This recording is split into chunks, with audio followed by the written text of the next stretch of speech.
Assalamu alaikum wa rahmatullahi wa barakatuh.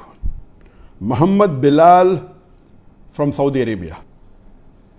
I request you to kindly give a brief description on the life history of Shaikh Ziaur Rahmaan Azmi, alias Banke Lal, Rahimullah, a revert from Uttar Pradesh state of India, who recently passed away in Madeenah al Munawwarah. Inshallah, this story might provide inspiration to many of our Muslim brothers, and God willing might also serve as an eye-opener to many Hindu brothers. Jazakallahu khairan. Last month, the Muslim Ummah lost an important personality, Sheikh Professor Dr. Muhammad Ziaur Rahmaan Azmi. On the 30th of July 2020, on the Yawm al-Arafah, on the 9th Zil Hijjah, during the Zohar Azan, Shaikh Ziaur Rahmaan Azmi was very close to me, and he was one of the first few teachers of mine as far as teachers in the Islamic deen is concerned. And I pray to Allah subhanahu wa ta'ala that may He grant him Jannat al-Firdaus al-Ala in the company of Prophet Muhammad sallallahu alaihi wasallam. Shaikh Ziaur Rahmaan Azmi, he was the dean of the faculty of Hadeeth in the Islamic University of Madeenah. And he was also a lecturer in the Prophet's Mosque, that Masjid al-Nabawi in Madeenah. Who would have imagined that the person who was the dean of the faculty in the famous Islamic University of Madeenah and also a lecturer at the Prophet's Mosque, Masjid al-Nabawi, was born in a Hindu family in 1943, about 76 years ago, in the village of Bilaria Ganj, in Azamgarh, in the state of UP, in India. Imagine a person who was born in Uttar Pradesh, one of the most communally charged states in India, where the Muslim minority, they are harassed and persecuted. From there, where he was born, Allah transformed him, and a person who spent most of his life in the most peaceful city in the world, that is Madeenah Munawwarah. And Alhamdulillah, he died on one of the best days of the year, that is Yawm al-Arafah, during the Azan of Dhuhr time. Alhamdulillah, what a journey. Shaikh Ziaur Rahmaan Azmi, his name was Banke Lal, and he was born in a Hindu family, and at the age of 16, he was inspired by the teachings of Islam. Mainly, he was inspired by the oneness of Allah subhanahu wa ta'ala, by the message of Tawheed in the religion of Islam. And at the age of 16, he reverted to Islam. After he accepted Islam, his life was in danger in the state of UP. He was forced to migrate to do Hijrah to the state of Tamil Nadu. And in Tamil Nadu, he studied Arabic and Islamic studies in Jamia Darus Salam in Umrabad in Tamil Nadu. And after he completed his course of Arabic and Islamic studies, after 6 years, he was accepted as a student for the bachelor's degree in the famous Islamic University of Madeenah. Alhamdulillah, he was the first Muslim who was a Hindu revert who was accepted as a student in the Islamic University of Madeenah. And after he finished his bachelor's degree in the Islamic University of Madeenah, he went to Mecca and he enrolled himself in the King Abdulaziz University in Mecca, and he finished his master's degree. And later on, this university is now called as the Ummul Qura University in Mecca. And from Mecca later on, he went to Cairo, Egypt, and he did his PhD in Al-Azhar University in Cairo, in Egypt. And after he finished his PhD, he came back to Saudi Arabia, and Alhamdulillah, he was appointed as a professor in the faculty of Hadeeth in the Islamic University of Madeenah. And later on, he took various posts of administration, of teaching in various institutes, including the Muslim World League, the Rabta Alam al-Islamiyya in Makkah. Later on, he was again appointed as the Dean of the Faculty of Hadeeth in the Islamic University of Madeenah, where he retired. And simultaneously, he was also a khatib, a lecturer in the Prophet's Mosque in Masjid Nabawi in Madeenah. Imagine what a journey from one of the worst states of India to one of the most peaceful cities in the world. And Alhamdulillah, Shaikh Ziaur Rahmaan Azmi, he has authored dozens of books in Arabic. He also authored a book in Hindi, the Encyclopedia of the Quran. And he also wrote his autobiography in Urdu, titled From Ganga to Zamzam. But his main and the most famous work, I'll come to it inshallah later on. The first time I met Shaikh Ziaur Rahmaan Azmi was in 1997 when I went to Madeenah to study Arabic as a language. Before that, 1 year before that, in 1996, I went to Makkah and I studied for 1 month under Professor Dr. Nadwi, who was a teacher of Arabic language, a professor of Arabic language in the Mulk University. Since I had Umrah visa, I could not stay for more than 30 days. Then later on, I tried to find out that who is the best Arabic teacher in the world who can teach to non-Arabs. And I got the reply, it was Dr. Fa Abdurrahim. And he was the head of the Lugha department, the Arabic language department in the Islamic University of Madeenah. And people told me he's a very busy person and he mainly takes students of the PhD.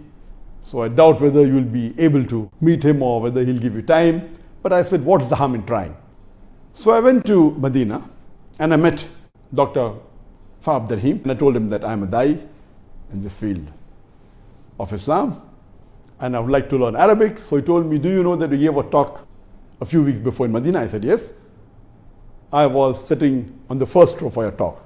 And then I happened to know that, mashallah, he attended my lecture and he was very much willing to give me time. So much so that he told me that if you spend about 6 months with me, inshallah, you will know Arabic as a language. And he promised to give me more than 5 hours every day, after Zohar till just before Maghrib, every day.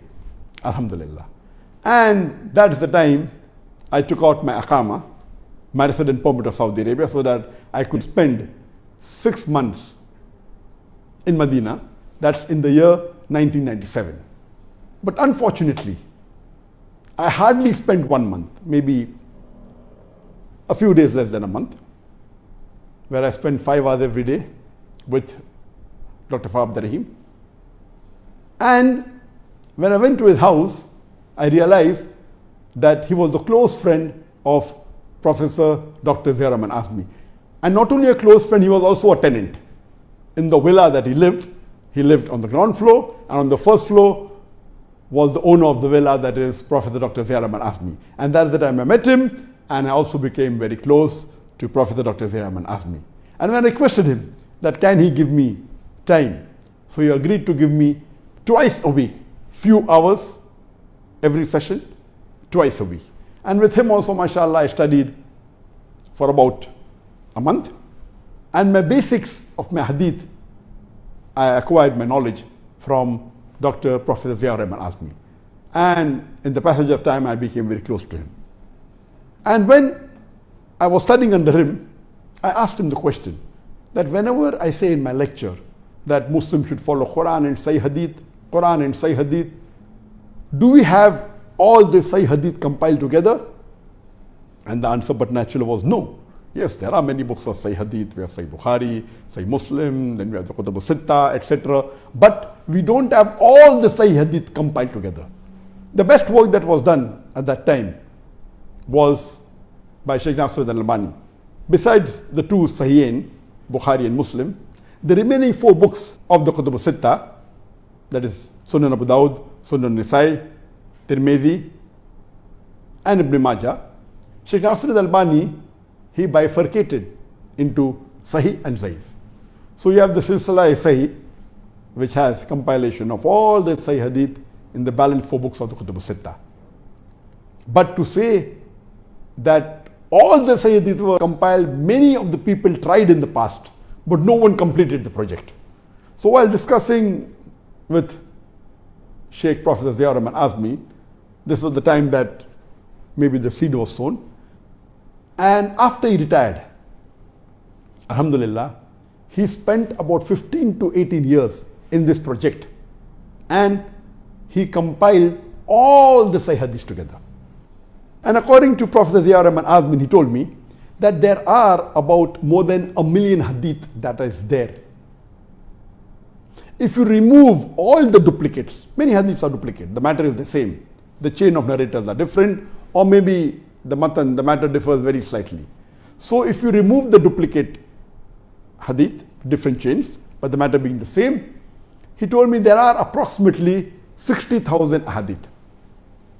From the 60,000 hadith, he told me at that time, approximately 16,000 will be Sahih. And after he retired, alhamdulillah, he took this voluminous project to compile all the Sahih Hadith of all the books, not only the Kutub al-Sittah, but all the other books of Hadith, and get them together and remove the duplicates so that anyone who reads this book can say that he has read all the Sahih Hadith.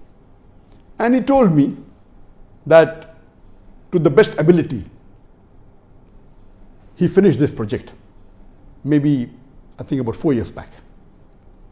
And that was the first edition that was printed. In the manuscript form, it was in 20 volumes. And this work was given to Darus Salam for printing. And they printed this book, which Shaikh Ziaur Rahman called it as Jami Kamil. The full name is Al-Jami Al-Kamil Fil Hadith As-Sahih Al-Shamil. This is the complete name. Short form is Jami Kamil, we say. But the full name is Al-Jami Al-Kamil Fil Hadith As-Sahih Al-Shamil. This is the complete name. And it was printed in 12 volumes by Darus Salam, the Arabic. And it contained about 16,500 hadith. All the duplicates removed, and it gave the chain of narrators. It also gave the hujjah, why this hadith is sahih or why this hadith is daif, and didn't include it into the main list. And he had his own criteria. Every scholar, besides the basic criteria that is there of the sahih hadith, they have their own way of analyzing. And they may agree with most of the scholars, they may differ sometimes. So he gave his reasoning why he differed when some scholars say it is sahih, and according to him it wasn't sahih, it was daif. He gave his reasoning, or some scholars said daif and he said it is hasan. So the takhrij is also there. So all this put together, the chain of narrators with the takhrij, it was approximately 16,500 hadith. And he added another 3,000 hadith to it. Those hadith which were very commonly known. It may be daif, it may be mawdu, so people should not say that he skipped it. And even those hadith which were said to be sahih by famous muhaddithin, but he considered it as daif, he even mentioned that, and that was another 3,000 hadith. So that no one could say that he missed. And I could say that alhamdulillah, if not 100%, we can safely say that more than 95% of all the sahih hadith that is available has been compiled in this Al-Jami Kamil. Alhamdulillah, it was a voluminous work. And later on, in the next 2 or 3 years, he spent in revising that. And recently, mashallah, just a few months back, the second revised edition has been printed of this Al-Jami Al-Kamil in Pakistan. But this time, the lettering is a little bit bigger, so it is 19 volumes. And alhamdulillah, I requested him that why doesn't he make a condensed version, a mukhtasar Al-Jami Kamil, so that it can be translated.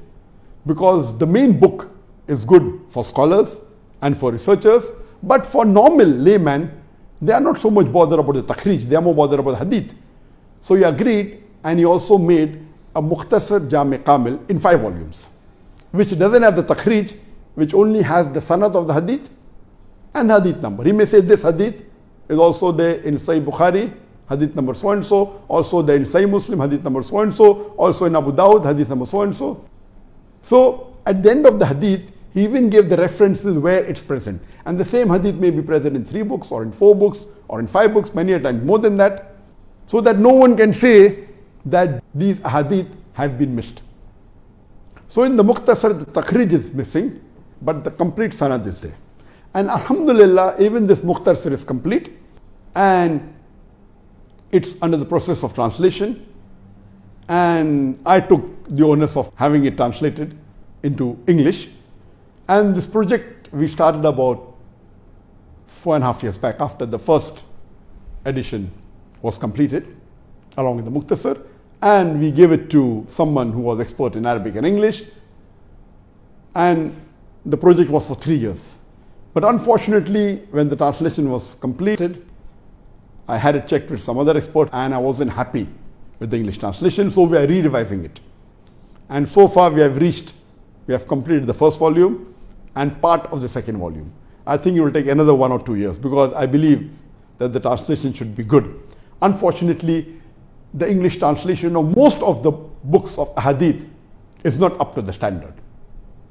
Most of them are poor, some are fair, some may be good, but not of excellent quality. So inshallah, we expect to complete the translation of the Mukhtasar Jami Kamil, inshallah, in the next 2 years, and we'll have it printed into English.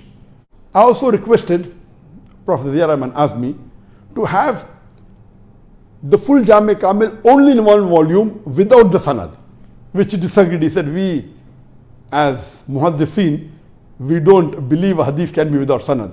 I said, let's be practical. If you want to give it to the layman or maybe a student of knowledge, to make it more compact, so that only write the name of the Sahaba who narrated it without the sanad. So finally, after many years, he agreed, and he had just started with the project of making it into 1 volume, so that it is more condensed and easier for the layman or the common Muslim to read. Unfortunately, he could not complete that 1 volume. I'm in touch with some of my common friends and with the children of Prophet Ziaur Rahmaan Azmi, and inshallah we'll try and make this Jami Kamil into 1 volume, so that we only have the main hadith with the name of the Sahaba, so that the hadith becomes much shorter and easier for a common man to read. And if we read this, we can at least say that we have read the Quran and we have read almost all the Sahih Hadith. So if it's in 5 volume now, Mukhtasar Jami Kamil, it may be in 1 volume later on. It's possible for most of the Muslims to read if they want to read.